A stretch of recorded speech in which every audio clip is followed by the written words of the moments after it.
Let me tell y'all something, man. We've done a lot of interviews, and we've been truly blessed to have interviewed some of the greatest Black creators in the business. Um, but sometimes we have these interviews with people that genuinely make me fanboy the hell out. Um, I've been a fan of this brother from day one. From day one. Any of you who have followed us long enough and have seen posts um, under the Black Comic Lord's name regarding this brother and his work know that that's probably me posting it. He is one of the greatest comic book cover artists in the world. Let me repeat that. He is one of the greatest comic book cover artists in the world. Flat out, period, exclamation mark. And he's a good dude. He's a good dude. Every creator who I know is putting out a book usually says at some point when they're talking about doing a variant cover, I try to hit that guy up and see if he can give me a variant, but he's busy. He's busy because he's that good. You know you're good when your entire career can just be covers. He's that high in demand, and we are very blessed and lucky to have him. Without further ado, because I know he's short on time, Mr. Taurin Clarke. That was an amazing intro. Don't make me cry before it's even started. I don't Stop. know if I can. I don't know if I can swear, but I almost was like, "Oh man, she was beautiful." But no, this is. I really appreciate that. I really, from the deep recesses of my heart, appreciate And bro, you're from Brooklyn, so I gotta represent. I gotta represent. I gotta come hard. that. All Appreciate right. that, man. Welcome to the show. Shout out to everybody in the chat. Thank y'all for your patience. I'm sorry we're starting late. Again, this is becoming a routine, and I apologize where we're starting late. Sometimes it's my fault. Other times it's technical difficulties. This is probably about 20% technical difficulties and 80% my fault. But we're here. We out here. We're going to get it done. Before we get started, please like this video, share the video, and if you're not subscribed to the channel, there's no reason for you not to be. It's free. Go ahead and subscribe to the channel, and let's get started. So, Mr. Taurin Clarke, Yes, sir. welcome to the channel. Why don't you start by telling us how did you get into comics? All right, that's a good one. How far back do you want me to go? From the crib, man. What was your inspiration to what made you pick up that first comic book and go, you know what? I dig this. I like these characters. I like comics. I like the medium. What made you fall in love with comics? All right, so this is a two-part question because we spoke All about right. this a little bit before we even got into the live part. 1983. My Yeah. mom takes me to go see Return of the Jedi. I'm 3 years old. Mm-hmm. Um, I cannot express to you like for people nowadays, there's there's internet buzz, there's all this hype, there's all these things that like influence the way that you are going to view a film before it comes out. Right. Return of the Jedi was already hyped and there was no internet or anything. Like we go into the theater, it's so packed. People are sitting in the aisles, they're sitting on each other's laps. Like it's crazy. But and this is Brooklyn, 1983, Flatbush. And I bet I know exactly what theater you're at too. which one? The one with the big awning out in the front. It comes Uh out with the lights. it did have it the Kenmore is where I was. Is that the one you're thinking of? Yeah, yeah, yeah, yeah. It's funny. I live right over there now. Actually, I think it That's became it became like a Target or something. It was a Modell's and became a Target. But yeah, the Kenmore was not. It was not a theater to go hanging out in, but it was packed. People were the people working it were in the aisles. But when the movie came on, it was like dead silent. Like everyone was just absorbed with the film. And when I went home, I was so obsessed. The first thing I started doing, like my parents were teachers, so I could read and write at 3. I was just drawing X-wings. I still have the drawings. Um, my mom got me a book, The Art of Return of the Jedi, with Ralph McQuarrie's work, and so I was mm, just tracing X-wings and Y-wings, and and TIE fighters, and that's where That it dude was started. responsible for the entire Star Wars look. And that's like building block one in my DNA. Yeah. A little bit later, uh, my dad and my mom were big comic book people, so I got into whatever they would buy me. Um, Mom liked really heavy art style. She liked the Bill Sienkiewicz stuff, and if it looked interesting, she'd get me that. My dad was very much like Thor, Silver Surfer, like very Marvel, straightforward kind of stuff. But I think my dad had got me a copy of Power Man and Iron Fist, drawn by Dennis Cowan and written by Kurt Busiek. And I really liked it. It was an amazing book. I only found out recently that Dennis drew it. Um, but that was like my first real comic. I didn't start uh collecting until maybe 2 or 3 years later. I got Fantastic Four 288 or 282. I forget which one. But Okay. it's after Secret Wars. It's got Reed, Sue, Johnny, and She-Hulk on the cover, and this like rainbow kind of effect going into the background. And I was hooked. Like I saw John Byrne's art and was like, "This is incredible." My dad saw that I liked the art. He started letting me read his old X-Men. So I had like the Dark Phoenix saga, like X-Men 127, I think was my first issue. Like right before the Dark Phoenix saga kicks off, and I had every issue from there to like 400. Uh, and so Who's your I favorite artist? Who would you say was most influential on you at that point or at now. that point? At that point. At that point, I think it was hard. I think it's hard to say because there were a lot of guys who were doing stuff that I really liked. Like when I was younger, it would probably have to be Byrne because he was the one I was just the most like. I was reading a lot of Byrne because he was on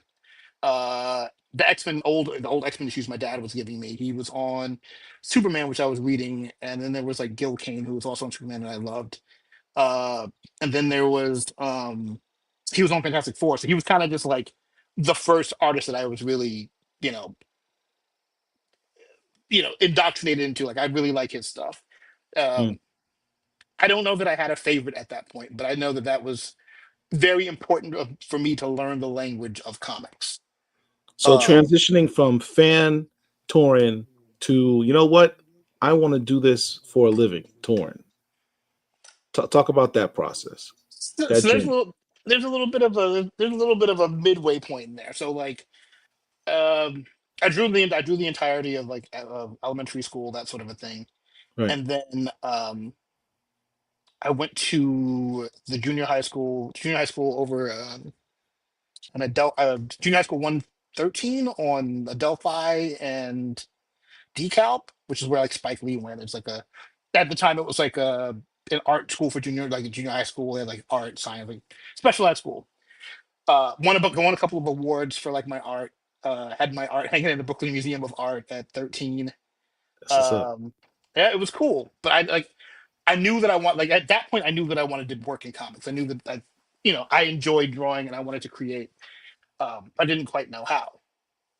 So my dad, who was always a big fan of what I did, encouraged me to take it a little bit more seriously, and so he took me to a Comic Con called they used to be called the New York Big Apple Con, and so we went and we were with the sole purpose of going to talk to the hot creators of 1993 or whatever, and we couldn't talk to anybody. Some of them were jerks or whatever, and it sucked. It was really a shitty thing. This was like maybe February, January of 93, or Yeah. maybe it was even earlier than that. It was definitely like that era. But on the way out, like I'm upset. We see these three black guys dressed in like business suits, like Ebony Jet magazine, like posted up, and they've got this huge banner behind them. And I'm like, I don't Milestone. know, milestone. And Milestone. I'm like, I don't give a fuck about this. I'm gonna go home. And my dad's like, no, no, let's let us hear them out. Let's see what this is all about. My dad's like hyped. He's like, are all those characters black and all this stuff? And like his eyes lit up about it. And that got me excited. And they sat with us. It was Dwayne McDuffie, Dennis Cowan, I forget who the third person was, and they Michael sat with us. Davis and I Eric don't. Engel. It might have been one of the two. I forget who, Yeah. but I definitely remember Dwayne and Dennis, and they talked with us for like an hour. Like it was like a huge banner. There was like they had buzz, but it wasn't like there weren't that many black people there to like get excited like that. Mm. And at this point, I didn't know black people worked in comics. I didn't know black people like cared about comics like that. I thought it was just like me and my dumb schoolyard friends getting into fist fights over hologram trading cards. You know, it wasn't like anything that was bigger than what I had seen. And so, they sat and they talked with us, and Dennis sat down, or Dennis kind of casually mentioned, "Oh, I went to high school in Manhattan, the High School of Art and Design. You should check it out." And within like a couple of fucking days, I had my portfolio ready, and by the fall, I was in the High School of Art and Design, and that was really where I started to take my art like seriously. So Um, how did you transition to the professional realm? Still skipping ahead. So let's say dropped out of art school in in college is because I wasn't getting what I wanted to learn. Uh, had my day job that I hated for years and years and years, but then ended up my dad passed away, lost sight in my and I lost sight in my eye due to shingles, and I just wanted to take my art seriously, and I got better and better because of the fact that I had visual impairment, and that kind of helped me change the way that I looked at art. And I had an adult mindset from being able to work. I had my day job. Like you learn certain just discipline to like I have to get shit done. I have to like you hit your project. The projects have deadlines. You have timelines. Um, That's actually one of the things I want to. We're going to touch upon that. How you're able to meet your deadlines. That's one of the questions I want to ask you about a little later. yeah. Okay. So anyway, I'm all over the place, but 2020, I am furloughed from my job, my day job, and it was the most liberating moment in my life because up until that point, I was like, you know, I'm doing my fan art and I'm good at it. Like people are like, there's like a buzz, like a lot among like other artists and creative people who are like, yo, this guy's good. Um, let me take 2 steps back. Even before the furlough, I got reached out to by Brandon Thomas and Kari Randolph to do a cover because they wanted to showcase, um, you know, the next generation of up and coming black artists. Like that's what they would do with their book Excellence. And so they hit me up. I'm like, would you be interested? And I was like, yeah, let's do it. And I had done some comic work before, but it didn't work out, and the publisher collapsed. They didn't pay me for like 2 years. It was like a whole thing. But like, I was a fan of Kari's work. Like, I knew Kari's shit was dope, so I was like, yeah, let's do this. And they hooked me up, and it came out, and I was really excited. But I didn't think anything of it. I was just like, oh, this is cool. I did one variant, and Is I'm that it? really proud of it. That's it. That's it. Excellence number Excellence nine. number 9. I want to say it's like a Black History Month variant because maybe it was like before February. I think it came out in February. So this is your first professional published work. Hmm. All right. So I know there's black comic lords out there right now pulling out their phones, going on eBay or wherever to go find Taurin Clarke's first published work, this Excellence variant number 9. I Shout know out to that Brandon and because Kari. I have it. All right. So that was your first work. What then is you do this first work? Did it sort of steamroll into you getting other work, subsequent work? Kinda. I'm still doing fan art and I'm doing commissions, and at this point I'm still working at my day job, and it was like I'd come home, be exhausted, but it was like this is what gave me life. Like this is like I come home to do this other thing because this is what I'm passionate about. And then my friend Stephanie Cook, who is an amazing writer herself, was editing a book called Tartarus for this guy Johnny Christmas, who's an amazing writer. He does. I think he's got a children's book that I can't remember the name of right now. It's called like Swim Team or something like that. And Steph's got 2 books. Say Rat Pack, and I can't remember the name of the books, but I would plug them if I remember them. But basically, they gave me my second cover, and I was like, oh, okay. I sent it in, and Johnny, the writer, was like, "Holy shit, this is so good." And I'm not thinking anything of it. I'm just like, "Oh, you guys just, bullshit me, whatever." I'm not thinking anything. Anyone's like taking my stuff that seriously. But it was cool. Like I had two covers under my belt. It's like March 2020, and then COVID hit. Mm. And so I think this is right when lockdown happened. So I had been working remote for, I think, um the lockdown, and I was furloughed from my job, and it sucked, but it was like the first moment of, I got to figure out something to do with myself. Like I need to like figure out my life, because this is not it. Like if my job can be swept up under me from this easily, like what can I do that I know I want to do, and I'm responsible for my own shit. And Wouldn't luckily, that also have been kind of a blessing in disguise? Because COVID 2020, that's when everyone's staying home and everyone started to get into comics again. Comics had a yep, boom during COVID. yep, yep, yep. So it was an interesting time. It's hard to think that that was half a decade ago, Right, right. but one day I wake up and I've got 5,000 more followers on Twitter, and I'm like, what the fuck is this?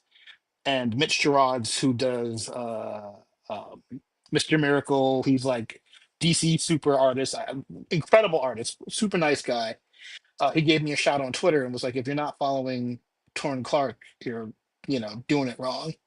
And so I had 5,000 new followers, including some of my favorite artists like Adam Hughes and a couple of others, and the editor in chief of Marvel and the lead talent exec also followed me.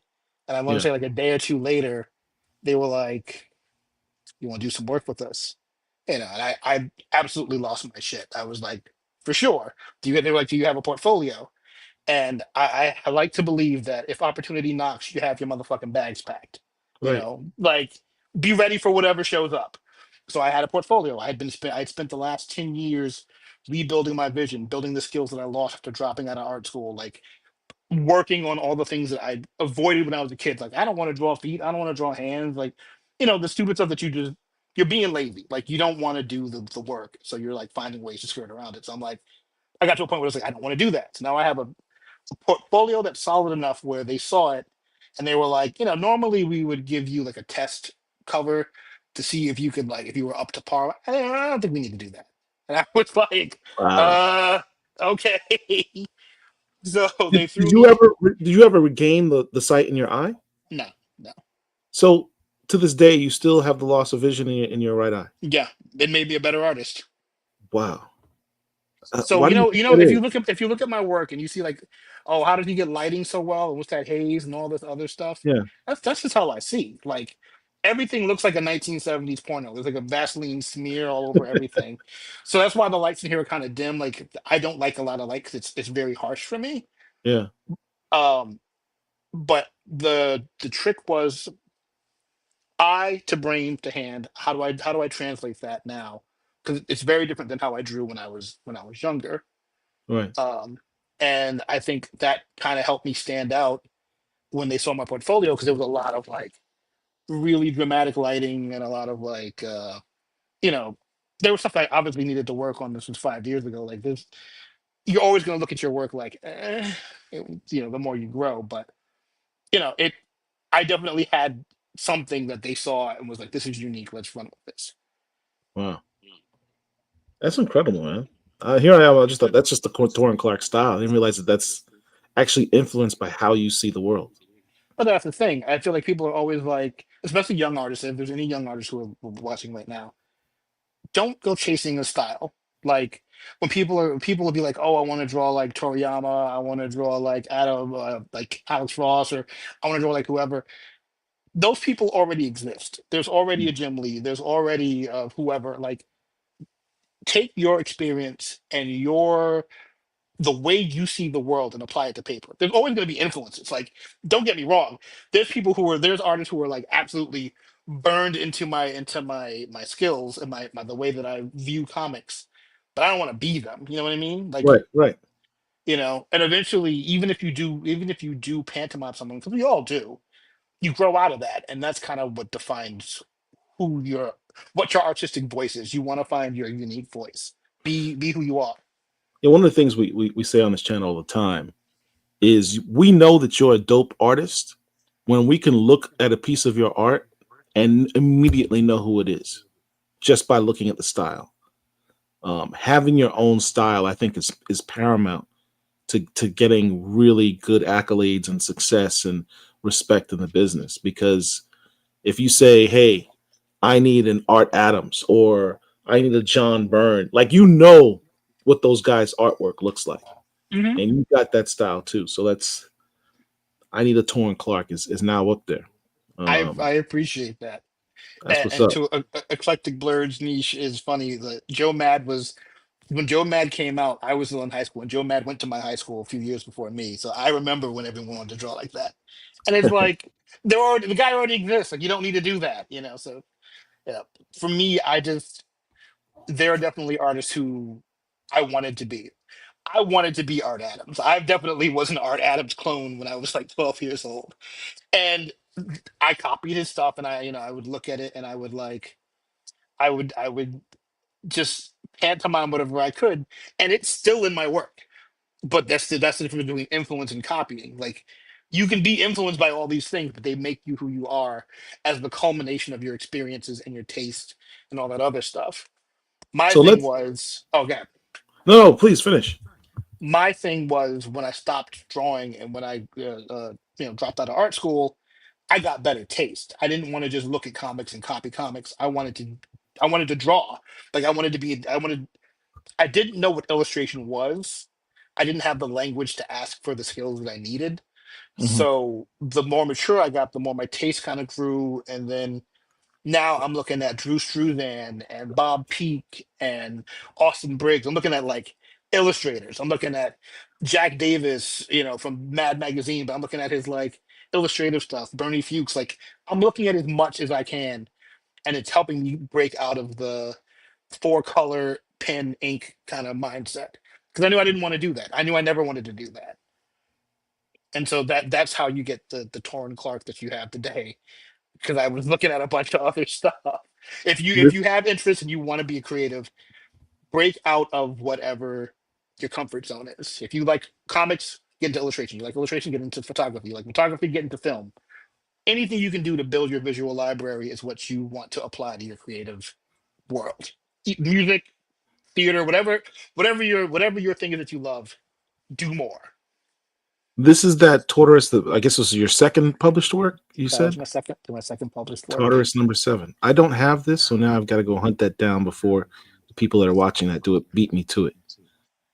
Um, but let's go and take a look at your works.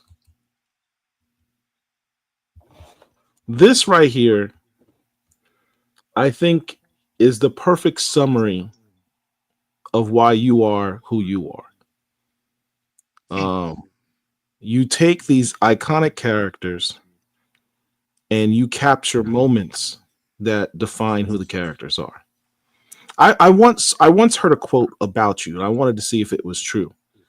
Um, I had read somewhere that you said how you approach covers is to tell you kind of take what's on the interior of book and I don't know if summarize it or project what the story's about on the cover. Like your covers have to tell a story. Is that correct? Absolutely. Every cover should tell a story. You're This selling a book. yeah. Okay, This this continue. this this I consider one of your dopest works of all time. It's one of my faves. Honestly. Um I mean I was a kid in the 70s when Superman came out. I remember seeing Christopher Reeve.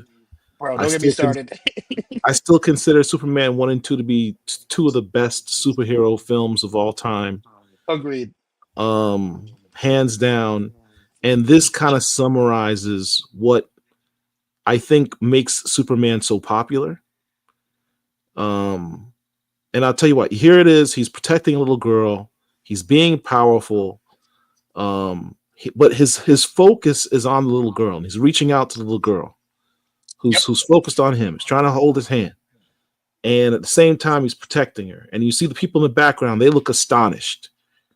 Um, it's like capturing everything that makes Superman Superman in one moment, And and that's the goal. it's just a dope image too, man. It's you told an entire story in one moment.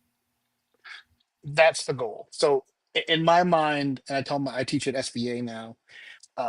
I tell my students a cover should ask 5 questions, but answer three. Okay, Like there needs to be a reason for you to pick up the book.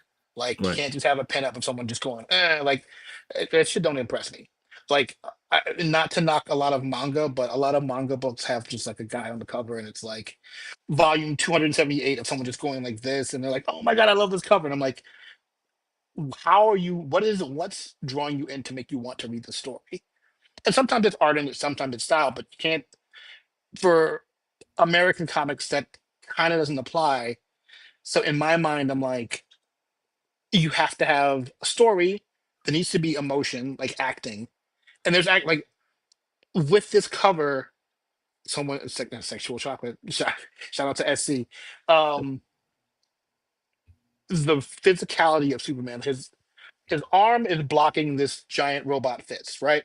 right, And with no problem, this thing would probably level a city block.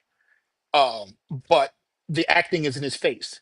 He's confident, he's kind, he's reaching out with an open palm to this little girl, right, and everyone behind them knows that she's okay. They're not just like ecstatic, like they're cheering because they're like, we are safe. We don't have to worry about any of this. And that's kind of, one of the important things to get the emotion of what yes, it's a robot fist. People were like, oh, it's a car. That driver's dead. Like do you see any windows in that thing? Like, come on, y'all. But anyway, that's a failing on my part. If you can't see that it's a robot fist, I didn't have enough space to draw all the fingers. But anyway, the general idea is like you need the emotion, you need the story beats, you need a good composition that's readable from far away because you're right, competing with 300 other covers, right? So I need to be able for you to see my book from 10 feet away and go, what's that? So right, if you zoomed back out on that, there's enough and this is where the bad eyesight comes into play. Like in terms of art composition, values are very important. So like the most bold things are the fist, the girl, and Superman. And everything else is kind of faded in the background a little bit. right, I wish I had more time to work on this one. There's things I would tweak, but deadlines are deadlines. Because of how bold the first three elements are, that's where your eyes are immediately drawn to. And what you'll also notice if you follow enough of my work, there's usually like a pattern in the story elements. So it forms almost like a lightning bolt. Like if you follow the fist down to Superman's arm, it leads down to where his arm extends and it leads down to the little girl. Like I'm leading your eye where I want you to go. I mm, want you to look at these things in this order. So it's little subliminal stuff like that you use to convince the viewer to read the story to intrigue them to pick up the book. If that Collector makes asks, sense. do you have a favorite cover or a favorite project? Um, Favorite cover would either be that Superman or the Amazing Fantasy 1000. Favorite project is hard. That's a great question. Different things for different reasons. I love Miles because I learned so much on that book. Yeah. Um, Miles is my dude, and I really, I really feel like enjoyed working with you do Saladin. a variant on almost every issue of that book. It just seems like that sometimes. Oh, it's been a while, but hopefully I can get one more. We just designed a character, me and Cody Ziegler, who I think Inari, is right? yes, yeah. I'm looking forward That to that. Yeah, I think we have that here. We're going to show you that in a sec. okay. Cool. I'm trying to get a. I need to reach out to our editors to see if I can get a full cover pinup of her because I really want to draw her. Um, Well, Like tell I'm me ready why for you that. like this amazing fantasy. Why is this one of your? Not that you're wrong, because this is one of the best Spider-Man I've ever seen. It's just but the same thing with the Superman thing for me is like there's certain characters that have been done 400,000 times, and it's really hard to come up with an original take on that. I don't think I've ever seen Superman hold up a giant fist and help a little girl. So I was like, how can I encapsulate who this character is and where they're from and their personality in a single image? Yes, Peter Parker is a New Yorker through and through. New God, I was about. I was literally gonna say that's what I love about this image. You got the subway. It says Forest Hills. He's literally has a bagel in his hand. Anyone who's lived in New York know about those coffee cups with the Greek design Yes, thing on it. there's no Starbucks. We're drinking from the bodega. Right, We got the Greek happy to serve you cup. The right. coffee might taste like burnt dirt, but it's what get you awake in the morning. You got the pigeons. It's New York as fuck. Like this is a This is a New New York York morning. image, This is a classic New York morning image, and you captured it. that was the goal. Like I with certain characters that I've known for that long. Like if I know a character and I'm intimate mentally with the character, I usually have an image that's in my head that I'm ready to draw. That Superman image had been kicking in my head for years, and so did this one. Like I was ready to like do this when they Shout out asked to my me. man Darius. He co-signs on it. This is totally New York image. All right, let's go to our next image. We Yeah. got a whole slew of images. I just want to get your inputs on this. Talk about Mm. this one. I rarely get to draw the X-Men and I rarely get to draw the X-Men as a team. So this was a blast. This was trying to get as many characters into a single panel as possible with as much crazy Easter eggs as I could come up with. I spoke about this recently. About this mental influences and your visual library when you're doing work. Um, have you seen Akira? Mm-hmm. You know the scene where Tetsuo's getting shot in the tank and he holds his hand out and the beams kind of curve. That's where I got that from Magneto. Okay. Between that and the old X-Men arcade game, that's kind of the pose. Cyclops' pose is from his Air Super in Marvel vs. Capcom 2. I think Juggernaut is also Marvel vs. Capcom 2. I wanted to get like a little bit of familiarity in there. Magic is her expression has been burned in my head for years from an old book of erotic poetry by Suzanne Summers from Three's Company. Like that's her Really? exact expression. Yes, but this is what That's I mean. Like that's you so absorb. random, dude. It's very random. Everything I do is very random in that way because you're absorbing what you see throughout the day. Like I just said, you have a visual library of things. The more stuff you experience, the more you can put on the page. Yeah. But I All was right. very happy with this. I feel like it's rare to do a team shot, and I feel like, damn, I nailed everybody. Damn, I nailed everybody. This one. Not to say that all your best work has been at Marvel, because you've shown DC some love too. Yeah, yeah, yeah, yeah. DC, they're very different approaches that I have to what I do at Marvel versus what I do at DC, and I'm very grateful to have the uh, bandwidth to do that. Um, DC lets me get a little bit weirder. I think, like, I didn't have any story beats. I didn't have any particular story I wanted to sell. This is kind of just a cool image with some implied story.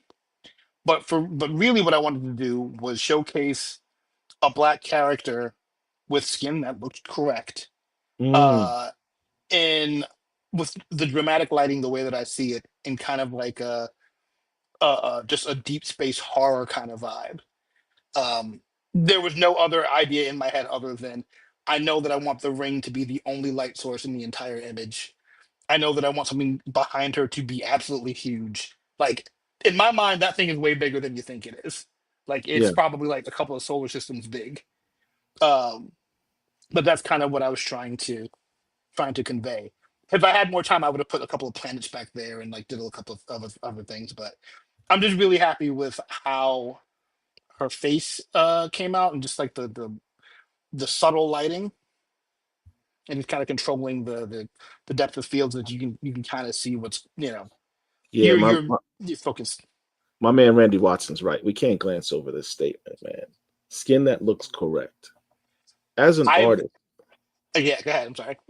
how important your resume speaks for itself, but this has to be said. How important to you is it to represent black people correctly? You asking that question and knowing very well what you have seen on the shelves, it is incredibly important to me because there's just I see some stuff from artists with big names where I'm just like I get that like I'm not gonna be kind. I will say it this way. If you don't know how to draw black people and in Mm, the age of Google you just choose not to. That is a decision that you made, and it right. irks the shit out of me. So whenever I get the chance to do something like this, where I can draw these characters to represent us, I want us to look as the best that we possibly can, because I know not everybody else is thinking that way, and that's incredibly important to me.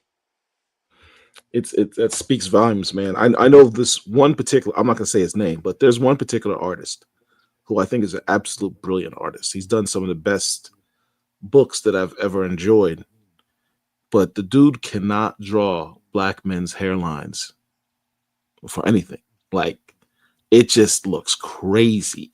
You could show image after image I'm of gonna him drink this trying to tea. draw. Huh? I'm gonna drink this tea. You probably know who I'm talking about. The only time he's made a Mhm. black man look right is if the black man was bald, because his hairlines are constantly just crazy looking, and it's just no excuse for that, man. And how difficult it is to just use a reference material. I don't know. This is I what don't I'm know. saying. Like, if your job is to draw a thing, is to draw a person. I'll put it this way, and this is what frustrates me because it's like if you had to draw a car, would you make up a car out of memory or would you get reference to draw the car? Right. If you had to draw a horse, would you get reference or would you draw the horse from memory? Like, if you're not doing these things, you're not doing your job, and it's an active choice. Like, if you can draw, all of these crazy details and you're just avoiding what people look like, there's something in there that's just it deeply bothers me, and I don't want. 'Cause like how can I put it? I don't just want to draw black people well. Like I want to draw everybody well. Right. I want everyone to feel like they're represented and they look good when I draw them. I had someone reach out to me for the swimsuit issue I did with Peter and Psylocke, and they were like, "Oh my God, you made Psylocke look Asian." Yes, yes, because she's an Asian woman. She should look like this is not brain surgery. This is a very very specific thing. Yes, I do all my colors. No one's color. I'm not letting nobody color my stuff. That's Um, but no, yeah, I just want people. I just want us to look as good as we possibly can because I know that's not always going to be the case. I've been very lucky to have editors and have worked on books where like they are real serious about that shit. I shout out to Emily and Hernan from Marvel right now who corrected me on Storm's skin color on my Age of Apocalypse cover because I had made her a little too light because I was afraid that it was going to print dark, and so they were like, "We gotta bring her back, bring her back." So Marvel's very aware of these things, and so it's nice that there's like visibility on that where you can kind of see the shift than there was like 5 or 6 years ago. But yeah, let's look. from what I can control, I'm doing what I can. Sidebar on that. Shout out to Nick Draper Ivy, who we did the character Patriot. Hmm. So I was working with Evan Narciss and Greg Pak on Sam Wilson, and we had Patriot, Yeah, go back, who Garrett. for some reason had been a bald child since 1995 or whatever. And I asked my editors, can we, Alana Smith and a couple, and I forget who else the other editor was, can we give them hair? And they were like, yes, please, thank you. You can give them hair. And I was like, Because why does a 17-year-old boy have a bald head like that? You know they'd be smacking him in the back of the head, going, "What's up, Peanut? What up? What up, Raisinette?" That's So we get facts. there's no way. There's no way. Oh So yeah, god. having, I mean, and it's not even like a crazy haircut. It's just some waves. You just put some waves on the guy. But yeah, just making sure that we're represented in the way that feels natural and accurate. You did this cover for this Captain America book. Hmm. Um and you flagrantly, in total disregard of the fandom, violated the Dwayne McDuffie rule. What's the The Dwayne rule of McDuffie rule? rule of three. You put three or more black superheroes on the cover, thus making this a black book by definition. In the black comic lord space, this means that you have to buy the cover on principle alone. I feel That's like literally a rule. It's I a don't thing. I've never heard that. I don't think I have too many covers where there's that many black people on it. Um, It all comes to Dwayne McDuffie did this interview where he talked about how there was this unwritten rule. I think he was referencing Marvel, but it might have been just a general mainstream comics rule that you weren't allowed to put three or more black people on a cover because it would then be considered a black book. And the oh, implication is that it would not sell as well because people would be like, I can't buy that's a black book. And mm, so, as a general rule for myself personally, if I see three or more characters on the cover of a comic, I'm buying it regardless, just in support. okay, that makes LGP. sense.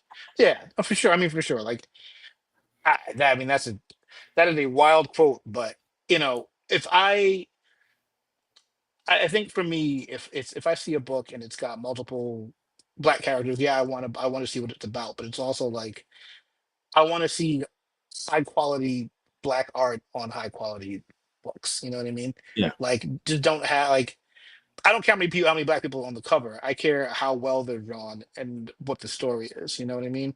Which leads to Like, my next question. shoot, You ever worked on, been asked to do a cover? You do a cover, but the interior work is not up to par. I'll just phrase it like that. no, I mean I get it. It's a matter of taste, and I have to say, like, there's books where I mean I've done like 300, 400 covers, maybe more. Yeah. There's gonna be books that you went into that, and it Because I'm doesn't gonna tell you really. something, bro. I'm gonna keep it 100 with you. You have made me overspend money. I almost feel like I deserve a refund or something. I have bought books in my collection that I have never read because it's a character I could care less about. But Taurin Clarke did the damn cover, and I have to buy it because it's a damn Taurin Clarke book cover and it's good. And you're costing me money, man.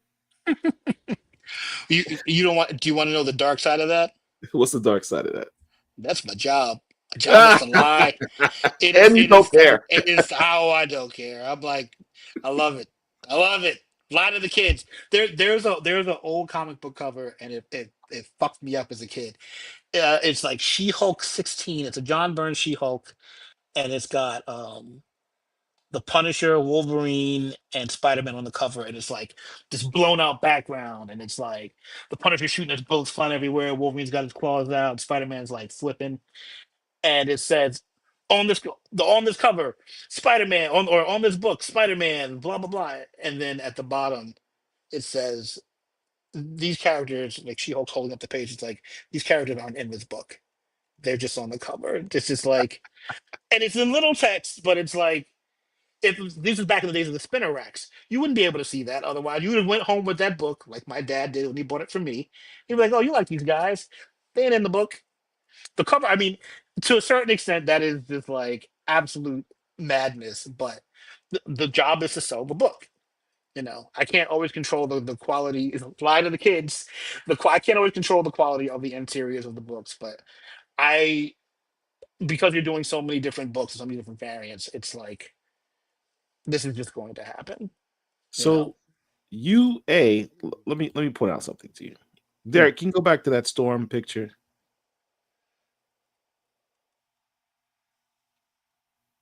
Dr. Wizard on his coffee break. Gosh darn it. I need to pay him more. All right. So simple request. Yeah. Storm's doing a lot of doing is has an ongoing series right now. I need you to do more some Storm covers because They know where I am. I think I've done one this year so far. do I need to But write a letter to Tom Brevoort? nah, Look what's at my this. guy's what's my Look guy's at name? this. This is Mateus. crazy, bro. Well, I mean that's again, this is a character that, excuse me, that I've loved for 40 some odd years. Like when I draw Storm, I want to make sure that I'm doing something that I've never seen done before. So sure, she's standing around doing nothing, but she looks cool as fuck. It's a crazy ankle. You know, It's I'm one of the just rare times where you're not really doing a story per se, but it's so yeah, damn dope an image. Like, who cares? yeah. And then that was the goal. Like I wanted to have the X. I knew that I wanted to have lighting on the ground. This is again reaching out back into the have a visual library. This was like what I was into, like a lot of fashion editorial stuff when I was in high school and like a little bit after. I forget what campaign this was from, but this is like fashion photography shit. So this is like you have to have references outside of just comic book stuff. Something mental to be like, okay, what new can I bring to the table? Because if I have a character standing around, they got to be standing around doing something that's going to grab your eye. Derek, bring up that ghost light.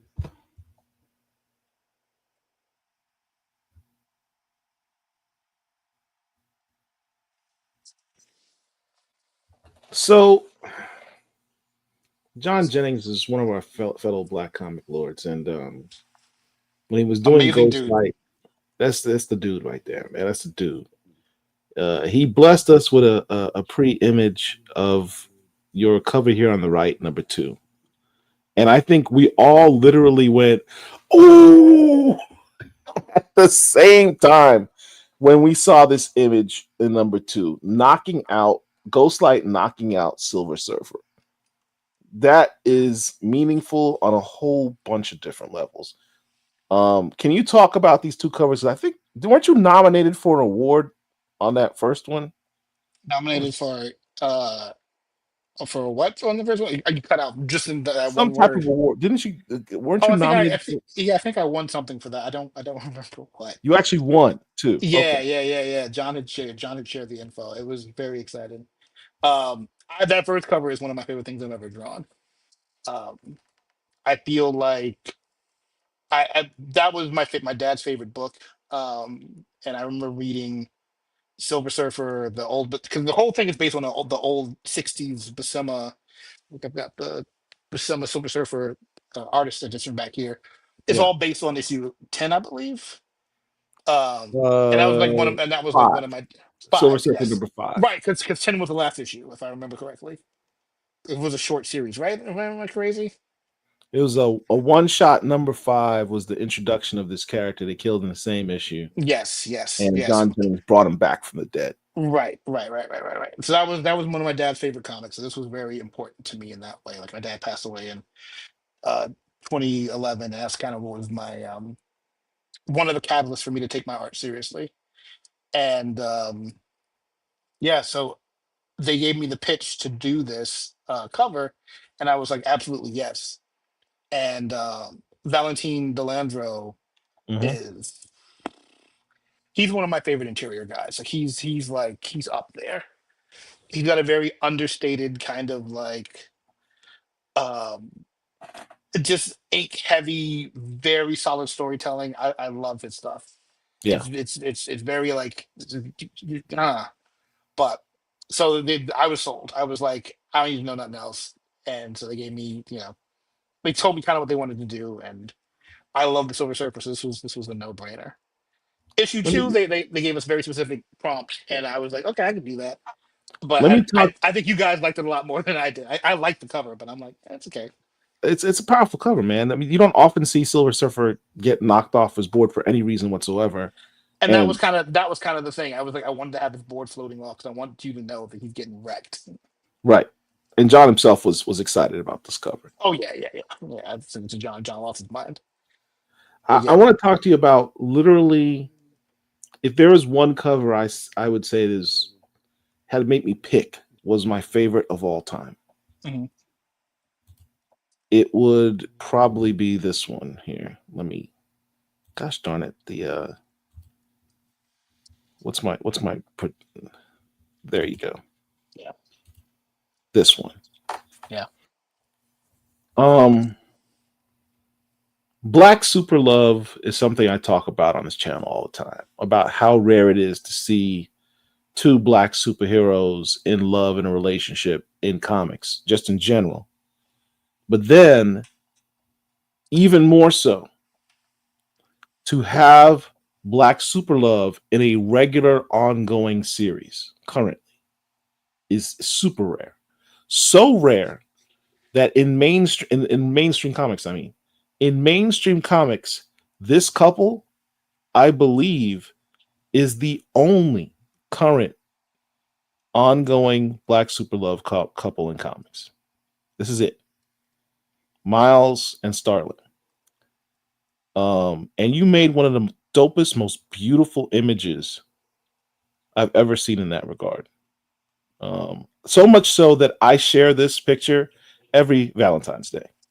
Me too. And I tag Marvel in it. I said, Marvel, let's have some more Black Super Love. Well, can you tell us about, because you said this is one of your favorite suits. Can you talk about this image? So Miles and Starling mean a lot to me on many, many, many levels. And shout out to Cody Ziegler for keeping them together for so long and Yeah. for building on the relationship. Like Saladin Ahmed, who was with me on the first Spider-Man run that I did, um, he established that Starling was going to be the love interest, and that was my first cover as the main artist. That was issue 22, I believe. That was like my Mhm. first full-time Marvel run, and I was terrified. Like it's one of the worst covers I've done, I feel. But I really liked Starling's design, and I read the books, and I was like, oh man, I like their dynamic. Like Miles needs somebody to check him a little bit, Yeah. and um, I just thought they had a cool dynamic. So getting to draw them again, because this is after our book ended. This was like maybe 2 or 3 months, maybe longer after issue 42 of volume 1 or whatever that was that I was on. So getting to revisit these characters, it just meant a lot, So and I really wanted to draw them in a way where we knew where they stood and established where they are, that they're confident and that they love each other and that this is what it is. 'Cause I've drawn them before coupled up, but like if you notice the progression, they're almost kissing or they're like physically close, but this was like the culmination of 2 years of drawing these two for me, putting it on paper. If that This makes any is sense. this is literally one of my all-time favorite covers. No Mine too. joke. I rarely like my work after it's done. Like a year or two later, I'm not gonna go, oh man, I love that. Like this is one that I still feel really strongly about. Yeah. Some more X-Men work by you. Micronauts, this was a fun one. I'm a Star Wars guy, so I had to Same. throw in some Star Wars stuff that you've done. Same. Um, Here's one that I believe you were credited with being one of the designers. You were the designer of this, right? I am the designer of that. That was for my book with Evan and Greg. Yeah. Evan Arcis and Greg Pollock. And Evan had an idea of what he wanted the show, the what he wanted. First of all, when they said they were bringing back Josiah, I lost my fucking mind. And then Yeah. they asked me if they wanted me to design him, and I was like, "Shut up, let me in." And so, we came up with a few ideas before coming up with the name Shadow Soldier, and I really wanted to do his character some justice, and it was just a fun design. Yeah, That's what's up. beard. Yeah. What made you do this particular? Tell us about what went into the process of this, because one of the subtle things I noticed is the colors. hmm You did the Red, RBG. red, gold, black, and green. Yeah, yeah, Um, yeah, no, it's very much an African liberation, black, liberation kind of vibe. Like that's who he is now, and that was very important that we have that in there. Even if it was, I didn't want it to be super in our face. Like we had done some brainstorming beforehand, and I was like, you can't just be, you know, Pan African flag man because that looks crazy.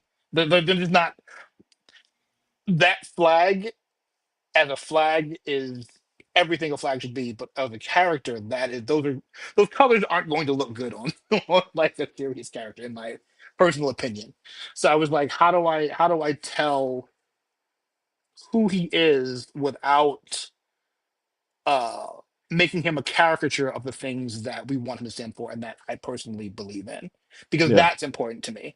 Like I don't want a pantomime of black liberation running around.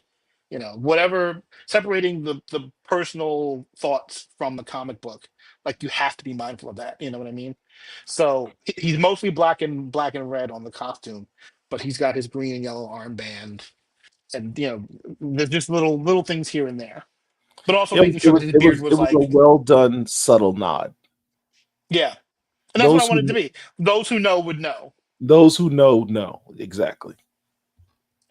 No, This is a nobody, good no question. Did anyone inspire Josiah X's facial features? Perhaps a Morris no, Chestnut.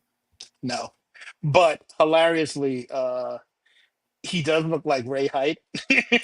If you know Ray Anthony Height, Oh damn! Now I he can't look, unsee that. yeah, yeah. Ray said, "Why you draw me for?" That's so shit.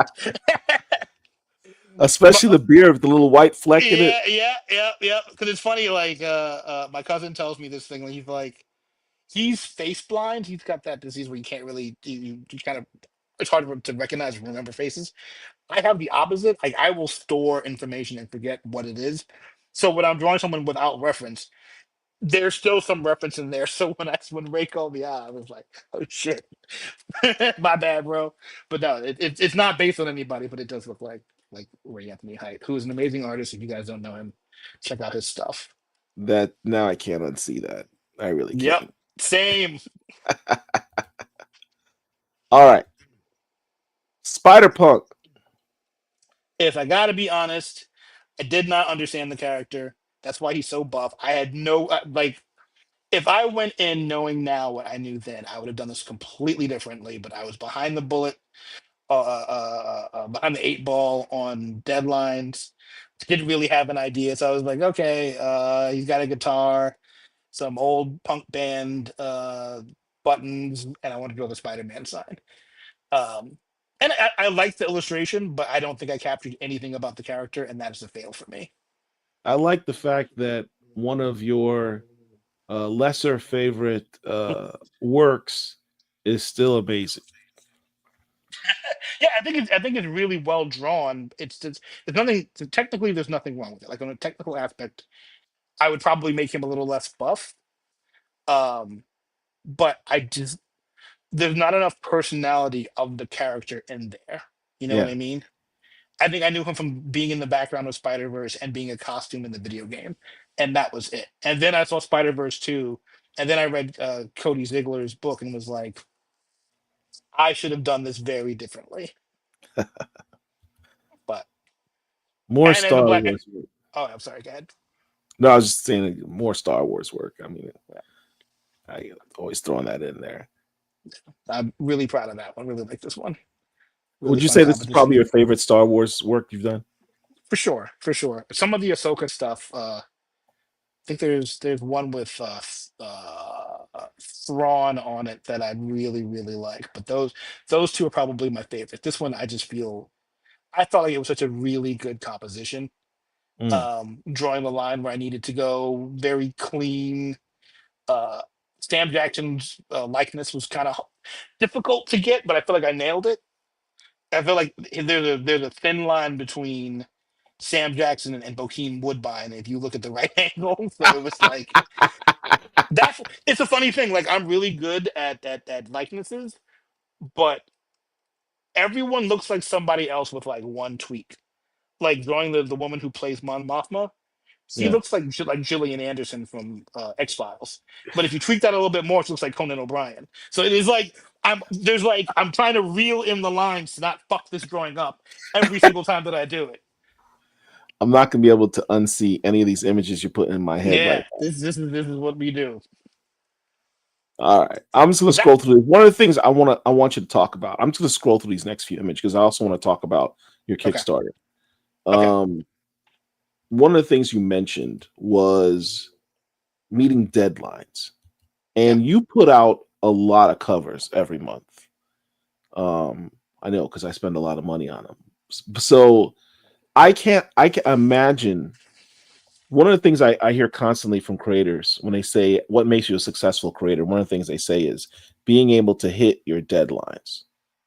The reliability, the companies look for reliability, knowing that if Absolutely, I solicit this person, they're going to get that to me in a timely fashion. Can you talk absolutely. about how you're able to do that to be such a prolific artist? Well, as of right now, I've fucked up a few deadlines and I feel crazy about it. But because I've got such a strong, history, it's not as bad. But shout out to my editors who are very understanding right now. Uh, Basically, it's when I was a kid, I never finished anything. Like in high school, people knew me for like, oh, you didn't finish his drawings, and I didn't. Like, I would look at something and I would get bored with it, and I'd come back to it. Um, and even in school, like I just like in college, like it was just like I'll get around to it, and that kind of it was just a bad mindset to be in. Um, Working at my old day job, I had a lot of deadlines for like projects that would cost billions of dollars if they fucked up. So it was like you now have to understand that when something happens or something is scheduled to happen, it has to happen. So a lot of people take comics as being like this fun, yay, I'm hanging out with Spider-Man. Like, no, motherfucker, this is a job. There are people who are on the very corporate side of things looking at stuff and they're going, this is the deadline, this is what we're projected to hit for this book. This is what there are many variables that are going on in the background that you have to be mindful of when you're doing this stuff. And being an asset to a business in any standpoint is key to longevity when you're working. Like can't be late. You can't have crappy excuses. You have to be there to do these things. Man, I don't care about that cover. And everyone's always showing it to me. People are like, oh man, I love that. I'm like, it's fine. Is it still selling on eBay for like hundreds of dollars? I believe so. Oh yeah, SC told me about this. I'm like, You understand this book was pre-sailing at I, like this is another thing about comics I don't understand. I have no idea what's popular and what's not, or why. this look. This was the introduction of Tosin Aduye, A and character I everyone still was have not seen on a page in my entire life. I have no idea who he is. wow, wow. I'm like, I guess he's cool. People like him. Well, it wasn't the fact that he was cool because I don't. He's all right. Has he? I What's he been? Like, I feel like I was on a Black Panther book. How have I never? I've never seen this guy. it's all right. You didn't miss much. So here's the thing. I'm sorry. I'm a little biased because that whole run by this particular writer is something I what's the word I'm looking for? Loathe. But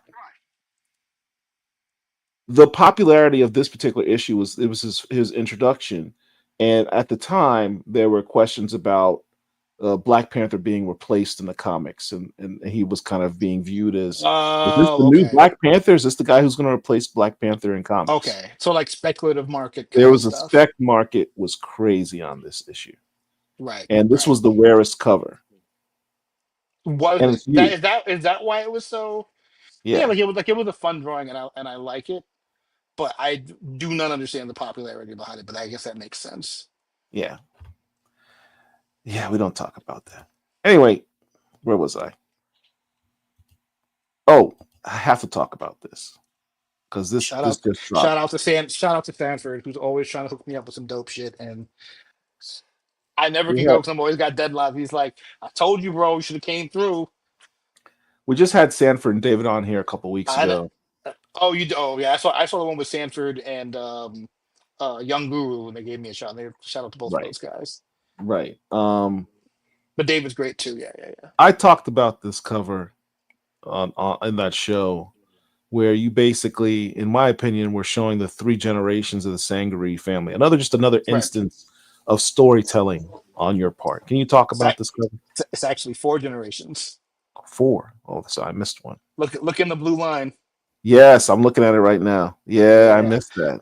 yeah, yeah. That's the subtlety. You get the little bits and pieces here and there. Damn, man, you're even better than I thought. But this was Explain. fun because this is okay. I'm sorry. What do you say? No, talk about it. Talk about it. I want you to talk about it. So Sanford reached out, wanted me to do a cover for for the book, and it was cool because it was like you just like do what you do. And so I was like, okay, all right. And he gave me a kind of a list of characters. They were very loosely designed, some of them. So it was kind of like, this is the general idea, pouring it up. And I was like, all right, cool. So he called it the legacy cover. So we've got I can't remember the character's name from from the first volume, the mother from the first volume, the two kids, and then it was like the African tribe who were Right. in the blue line. And then in the back were like the old school gods. So I wanted them to have like uh, light up kind of paint. Then if you look really closely, there's like um, stellar constellations in their skin. Uh, there's an old Paul Simon song where he's talking about it's a thing. But anyway, he describes this black man in Africa, and he's like he's got constellations in the darkness of his like his skin and eyes, and that's always kind of stuck with me since I was like 6 years old. But again, pulling inspiration from things. But I also wanted to not draw them as anything other than just like skin tone and just Mm. like a tonal drawing. So in the front they're very comic booky, rendered, but the in the under the blue stripe and in the yellow, it's just black and trying to get the tones of how to get the shadows of our skin to give the illusion of more depth than there is. Bro, this is art. I There's appreciate sometimes that. that's what I love about your art, man. It just back in the day, comic book art really didn't get. I mean, still doesn't get the respect it should, but back in the day, it really didn't get its respect. Um, Comic book artists and their work.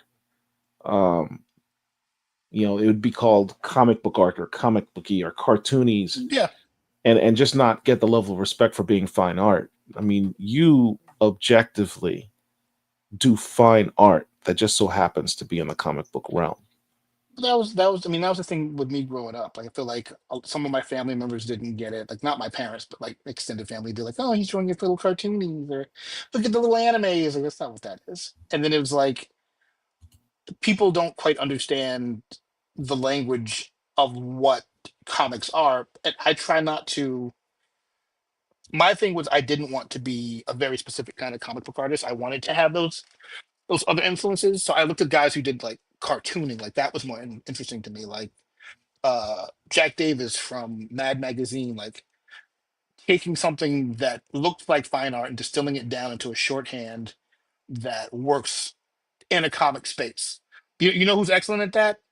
Kyle fucking Baker. And Mm. that's one of the OGs that I'm like, these are the people that are like what I aspired to. The Brian Stelfreezes, the guys who are like, this is the black artists, but these are the black artists working at a level, an echelon that like we should all be aspiring to. Like Kyle Baker could do some fucking Sistine Chapel shit, but really, if you give him like 12 lines, he'll give you a masterpiece. And I love that. Finding the balance between the high art kind of mindset and being able to apply it to comics or like a pop art kind of sensibility is important to me, at least. You made that statement. Kyle Baker, um, it gives you the art that you could aspire to do. You literally said almost verbatim the same words that Dennis Cowan told me 30 years ago when I met him when I was in college. Um, I actually because brought him to the college to do a lecture on multiculturalism and comics, and I Mm. took him to a comic book store, and we're just talking comics and going through long boxes and stuff, and he's introducing me to the Black Panther and saying, this is a good character. I was like, it seems kind of lame, and then he got me into Black Panther. But then he pulled out this book called "Why I Hate Saturn." Bro, I got that at like 13, and it was like getting punched in the face with a He pulled with a that book brass out. knuckle with angel dust on it. I was like, "What is happening?" Dude, it's brilliant. He pulled that book off the shelf, went to the front counter with his own money, paid for it, handed it to me, and said, "Look, this is what comic books should be. This is what we artists should You aspire to." goddamn right. Yes, yes, That was yes. my introduction to Kyle Baker. Was Dennis Cowan buying the book and handing it to me and saying, "This is what you should," you know. And if the older gods were giving it that seal of approval for everyone who's in the chat right now thinking about it, go read some Kyle Baker. And Like, that was 30 years ago. and it's still insane. It's still Yeah. insane. I recently got his Nat Turner book, and it was a Mm. little bit heavy to read, but it's still gorgeous. A lighter, more fun read is his Plastic Man, which I will always champion until the end of time. His Plastic Man run that he wrote and drew is just like there's a level of like, all right, this is gonna be a crazy sidebar. I am more of a music nerd than I am an art nerd. There is a pianist, Ahmad Jamal, jazz dude. If you don't know him, go listen to his stuff. It's been sampled in like Pete Rock's "The World Is Yours" for Nas, Common's "Resurrection." Like he's a very sampled individual. But anyway, this record, "The Awakening," it's this beautiful piano piece, and it's super elaborate, and it's very detailed, and just a crazy composition. And then at a certain point, like 2 minutes in, he just fucking stops. He stops and he lets the composition just breathe and lets your ear do the heavy lifting. And that shit taught me so much about how you should approach your art. You don't need to draw that shit on the page. And Kyle Baker does that shit to a science that it's just insane. Like there's not a single line wasted. Like everything is put on that page with a very specific amount of purpose and reasoning, and nothing is superfluous. And that's what you should be aspiring to. You don't need all that information on page. Speaking about what people should aspire to, You cut out for just the important part. Who I should be said, inspired to what? speaking of what people should aspire to, Oh, the Marvel art of Taurin Clarke. This book is way overdue. A compilation of your greatest works for Marvel Comics. Can you talk about this? it might be all of my works from Comics, Is including some is it stuff all that of you it haven't really? seen. They put Yeah, everything. yeah, yeah. I think there's some licensed stuff that couldn't get in there. But there's some there. Thanks, SC. There's some gems. There's a lot of stuff that you guys haven't seen. I think my Ironheart cover that I did with Steph Williams for our book that didn't it ended up getting pushed back. It was on there. Some of the Luke Cage stuff. Like there's a lot of stuff that's in there that like never came out or for whatever reason. And I'm so proud of all the stuff that's in there. I'm Just to I'm have kind of this. big mad because I just ordered mine a few days ago, Mhm. and the tier that I wanted with the cover, the dust jacket I wanted, I think it was like Sold out. sold out Dude, that sold out immediately. The immediately. I'm like, what? I know, I It know. just came out a few days ago. Because I waited a few days, it Well, sold out. we've been on since the July 29th, I think. Oh man, That was gone like within 24 hours. I was gone, surprised. gone. Yeah, and Um, and it's funny because it's like kind of like I didn't expect people would the react like that, ultimate but bundle. That's what it was. the ultimate The bundle. ultimate bundle. That's the one I was Yeah, trying to we get. we we only had 250, but we still got the others. They're still in there. You can add all the add-ons. Most of the covers that you showed, I think we have prints for, including the Storm joint. Yeah. Um, there's a ton of really cool things in there that I'm excited to share with you guys. And we did the exclusive Miles cover with the lightning bolt on the red background. Yeah. Derek, can we actually bring up his Kickstarter so we can have show people what they can get? Show them what's left. Not that what's left isn't good still, but I'm still big mad. I'm sorry. Sorry, man. Blame social All right. Oh, media. back up, back up, back up. You had a goal of 8,500 Mhm. and you're at 50,000. Are Yeah, you I popular mean, much? it's been a very humbling experience. I think we hit 30K day one out the gate. Like within probably, I think we were back within an hour. It was insane. Let me do the I'm not good at math. Let me do the math. Oh yeah, it's like That five means hundred that and eighty people thousand spent percent. an average of $103. Yep. I mean, people really went for that for the most expensive version. Yeah, I The know. most. Yeah. The one that sold I out. know. Yes, thank you for rubbing it back in my face. Thank you I for that. apologize. Uh, I gotta buy the little Bobo $40 one. That's all right. That's cool. It's cool. I'm all right. I'm not bitter. All right. So let's go through what's left. What can we see that's left? What do people get with the regular hardcover edition? You get the left. 100. Huh?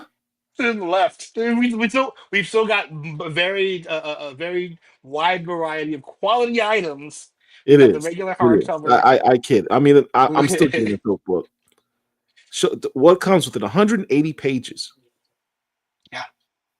180 pages. You get all of my cover, most okay, like 90% of my covers, but also a bunch of uh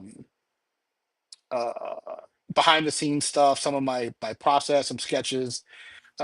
It's oh man, there's a ton of posters you can do as add-ons. Scroll down, There's a Derek. oh yeah, Yeah, we sure, hit sure. we hit fourth stretch goal. How A much? How jacket much bundle. longer is left on the Kickstarter? We have 6 days, so if you are planning on getting it, it is definitely a It's the now or final never. push, y'all. I highly suggest you have 6 days to get your copies. I doubt you're gonna be able to get the stuff after Kickstarter's done. Oh yeah, we're done Um, after after look, this.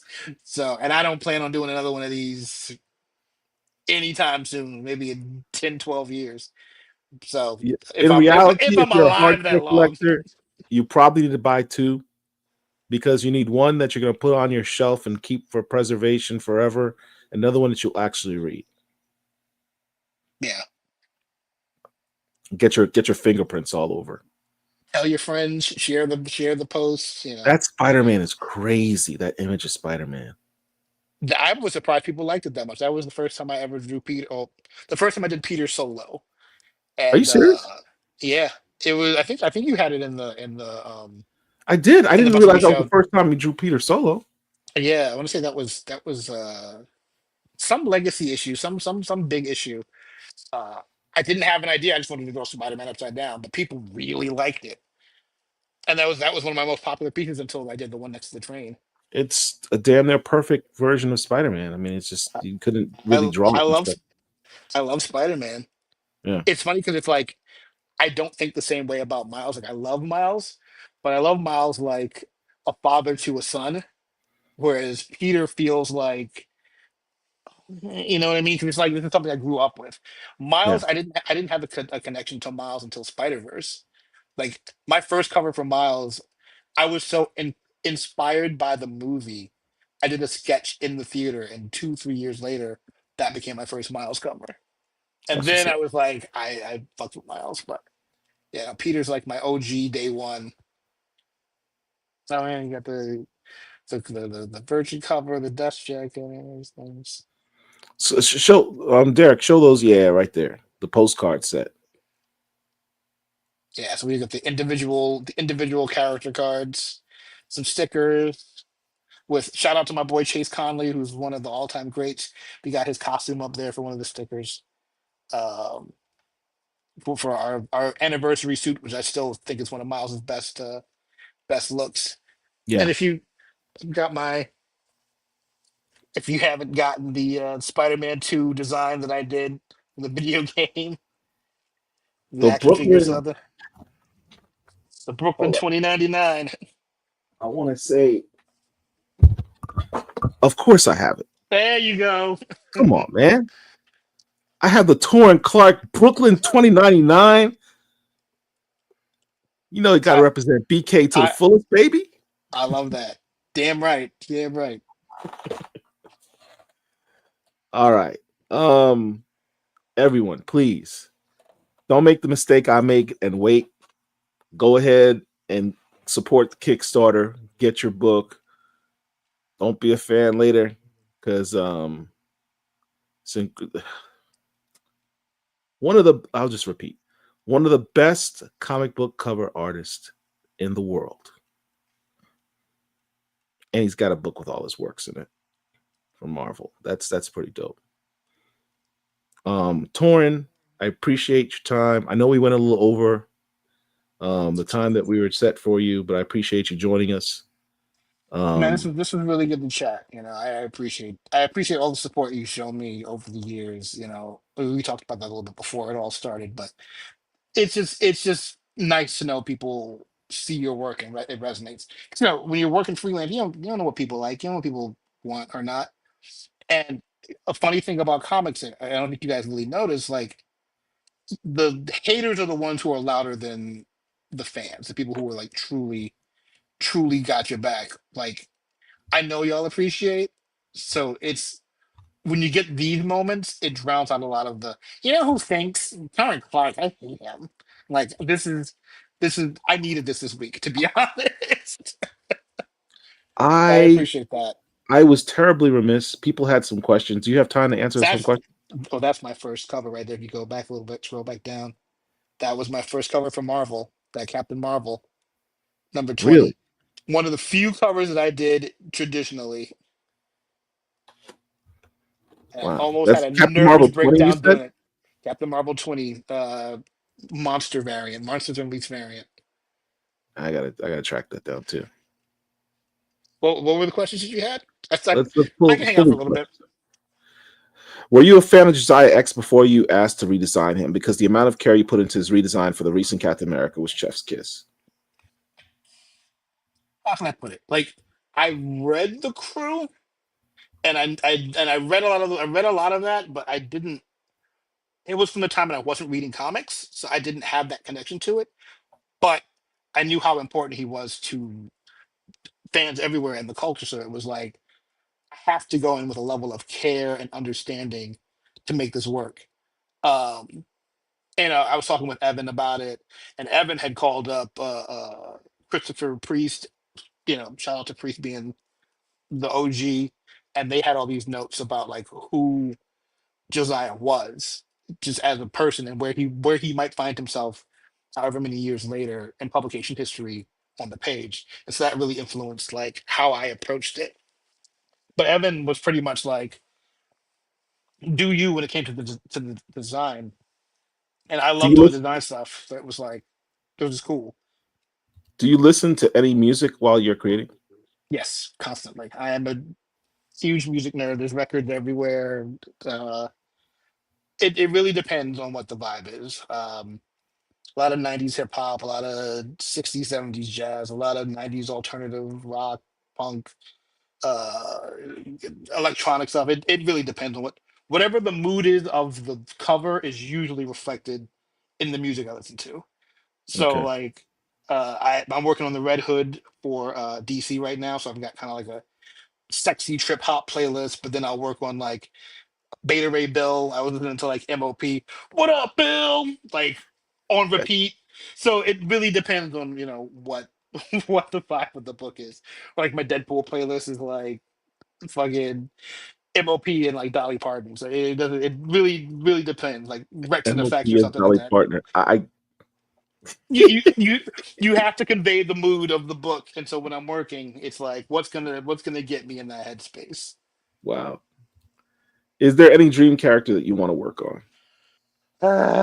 So many. My I think my number one guy from Marvel would be Hawkeye, but like the Hawkeye that no longer exists with the mask. I like kind of a dirt bag, really cocky kind of Hawkeye. That was my joint. Disco Dazzler from the '70s when she still had the roller skates and the. I would love to do a Dazzler book. Um, my number one, Uncle Scrooge. I would fucking kill for a DuckTales book. That is But so random. Wow. but imagine me doing it.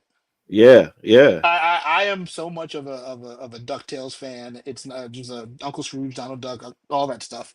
I got like all of that shit in here. I love that stuff. DuckTales, woo. I Hmm. got that song going through my head. Uh-huh. Do you want to venture into the creator-owned pool at some point in your career? Absolutely. Absolutely. That's I what's need to up. Are need to you under make like the an time. exclusive contract with Marvel? No, no, no. I do stuff for everybody. Right now working on a book called Temporal with Stephanie Williams, Stephanie who Williams. Yeah, is yeah, yeah. yeah, that's the homie. Love her to death. It's like a time travel heist. That's with Mad Cave. I've got Power Rangers Prime, which I should be wrapping up my last cover for them, and VR Troopers for Boom. Green Arrow and Red Hood for DC. Marvel, I don't have a main book right now, but I've got a lot of covers coming. I think we got the Ultimates. There's Ultimate Spider-Man, She-Hulk. There's a Doctor Strange, Iron Fist. There's a lot of covers. I need you to Uh, do some more Black Panther because that one that you did just recently on the World to Come, that was fun. that was crazy. I thought people would see this. Here's the thing. Here's the thing. Going back to that in Black Panther 3 cover. I don't know why people like that cover, why that's so much more of a popular cover than the one that I just did. I love that cover that I just did. People were like, "Eh, are you fucking Not me. serious?" I thought that I was appreciate. great. Well, I appreciate you. You have taste. I Some do. people like, That was my dude, man. You looking. but, People were but saying in again, the chat he looked majestic. I thought that was a very good description of. that's it. Like I wanted him to look regal and powerful and like you like this is someone that you just cannot fuck with on any level, and that's always kind of how I approach Yeah. T'Challa. Do you do commissions? I do not. You do not. So, sorry, bro. I don't have the time. And Yeah, to I be imagine. honest, I didn't really enjoy them when I did them. I had some stinky ones, but shout out to the people who did support when I was doing them because there's like one guy, this dude Delante, who literally fed me 1 month where like oh man, I was still at my old job, my old day job, and he paid like an insane amount of money for a string of commissions. So shout out to all the guys who hit me up for commissions. They'll be worth $1 zillion because I do them so rarely now. Imagine, yeah.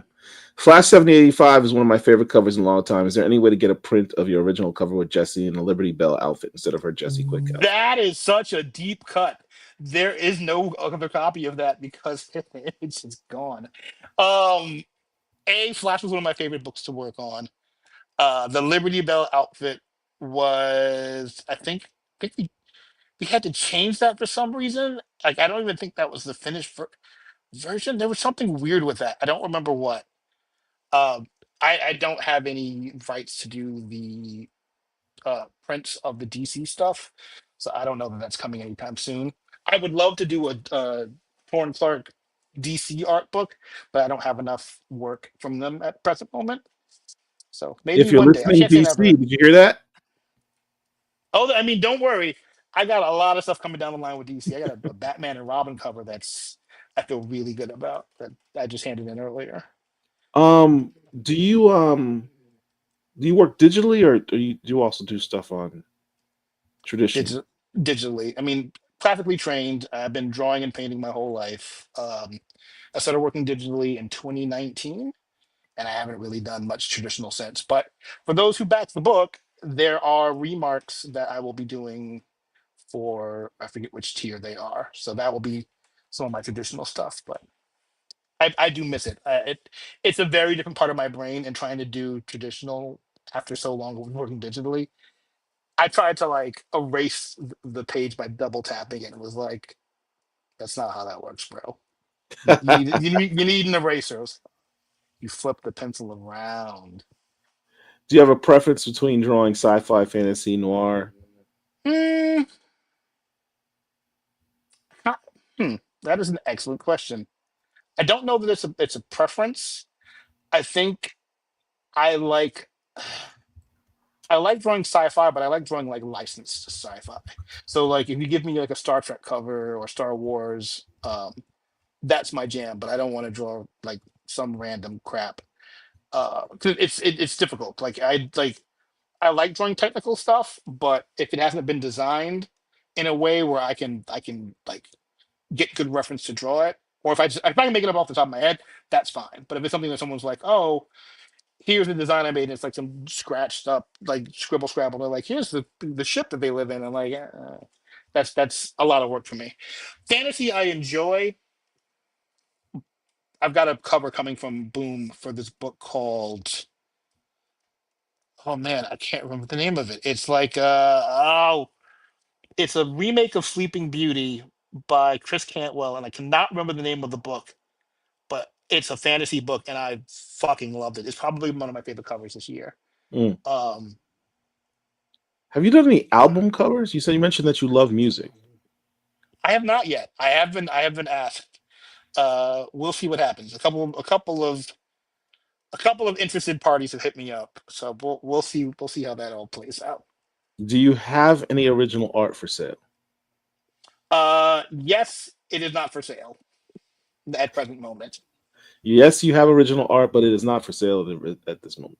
Yes, Yeah, it is going to be astronomically priced, I'm sure, because it's so rare. absolutely. That's what we refer to as Taurin's retirement plan. Absolutely, not for nothing. Let's not front. I tell you right Love, now, I am in this for the money. I oh will yeah. let you know. Um, that's Speaking of your latest that's my work, child. can you talk briefly about this? Because I know this is coming up. Yes. So Cody You helped Ziegler. design this too, right? I mean, I did design it. Yeah. So Cody Ziegler hit me up. Cody and I worked together on Deadpool. One of my favorite collaborators, one of the coolest dudes I've ever had the pleasure of working with. And he was like, "Bro, I saw your designs. I want you to do something for me." He was like, "Well, can you hook this up?" And so he hit me up and kind of told me what he wanted, and we came up with a few sketches, and Anari kind of came to fruition. Basically, he gave me a general outline of what he wanted, and then we kind of brainstormed just on some nerd shit. And we knew she had light-based powers, but we did like I did a lot of the little nerdery in there because I was like, well, how would she fight? So he's a martial artist, and then I was like, well, what if to separate her powers from like Dazzler or like Dagger from Cloak and Dagger? Mm-hmm. She she Cody's thing was that she creates light foxes to help her commit her. She's like a thief. She's like a cat, like a black cat kind of a character. Yeah. So she's got three foxes made of light that are semi sentient that kind of do her work for her, but they're part of her personality. So in my mind is if she could have hard light structures like that, why wouldn't that extend to like her power set, like as far as fighting? So she's got these two batons. I don't think you have there's like I have a version with the notes, but the she channels her power through the weapons into different kinds of tools. So she's got the little hook chain thing that you have, but then she can turn them into nunchucks, or she can use them like Daredevil's Billy Club to traverse. She can't do it too long, but she can like it's her way of being flexible with her powers. So we thought that was kind of a cool way to differentiate her from her. Oh, there we go. Her primary Her hair weapon, the is two loosely batons. based in large curl pattern. Is she Blasian? She's Blasian. She is black and Japanese. And there was a very important thing for me to let people know. Her hair is a 3A or 3B large curl pattern. If you didn't know what that was, artists, you can Google that. Google is free. It's on your phone, which you are fiddling with your thumbs right now, and you can look that up. That was just kind of having notes like that for anyone who would come in and maybe like want to Go fool go around go with back. different Go things. back one, Derek. Go back. Oh, shout out to Peach Momoko who did the first variant with her and absolutely smashed it. I was like, Peach is super cool, very very amazing artist. I'm sure you guys all know her already, but Why it does was she nice to look have that. like Kiki Palmer? That was absolutely not intended. My man Phil Boutte had a good one. He said she looked like Amory. Oh snap! Yeah. Yeah, I That's again, one I went in thing. with no, I went in with no. This was off the head, so I like, I'm not putting any reference. I'm just kind of just drawing. But I definitely see the Kiki Palmer. Yes, that's dope, man. Her hair glows right when her power's activated. That's dope. I'm looking forward to this. I think I ordered the design variant for this Yeah, I really want to do like a full like illustration cover with her because I haven't had a chance to draw her yet. So I'm gonna reach out to those guys and be like, because can this is we so can we new. do It's it? probably not in your book, right? No, it is. It is. It's in the book. It is. Oh, Yeah, that's it's not. dope. It's not that new. Yeah. Yeah, I think I've got Um, all, I think I've got all my design stuff. I got the stuff for Ellie, Deadpool's daughter. Sanford Greens is trying to act. No, Sanford. What up, Sanford? Not even you can get his original art. Sanford might get a sketch. I mean, Sanford has really tried to hook me up with a few things over the years. So he might get something. Sanford's What a up? hardcore What up, original art Sanford? collector. Yeah, yeah. Nah, I would be honored. That would be a trade. I gotta get a Sanford Doom piece or something. Oh, I could only imagine a Sanford Green Taurin Clarke trade of original art. That would just be crazy. If you guys ever Yeah. do that, let me film it because that would just be a moment. Um, would love to see your take on Blue Marble. Have you ever done Blue Marble? Oh, I knew this was coming up. There's a Thanos variant that I did because people kept asking about Blue Marvel. Thanos 4, I think. What? I think I did two. Thanos 2 or Thanos 4. There's two variants I did for that book. Blue Marvels is on the cover. All right, now I definitely gotta hunt that down. Let's see. How can we skip over your White Ranger for cover for Mighty Morphin Fire? I've done a lot Um, of White Ranger covers. I love that. who or what people do you use when you're drawing your covers? Who's your muse? Nobody. My brain. All right. Yeah. No, no, there's no. Like, I don't. If I have like a person I have to draw specifically, like I'll use a reference for them, but otherwise it's just make up what you can. Well, that's all our questions, man. Check Derek. All right, cool. You trying to find that Thanos one? I have to go find that. Oh, it's like Thanos, Torgor. It's got to be like either. I think it's 4. I think 2 has got Rom on the cover. I think 4 has got the Illuminati who had Blue Marvel on it.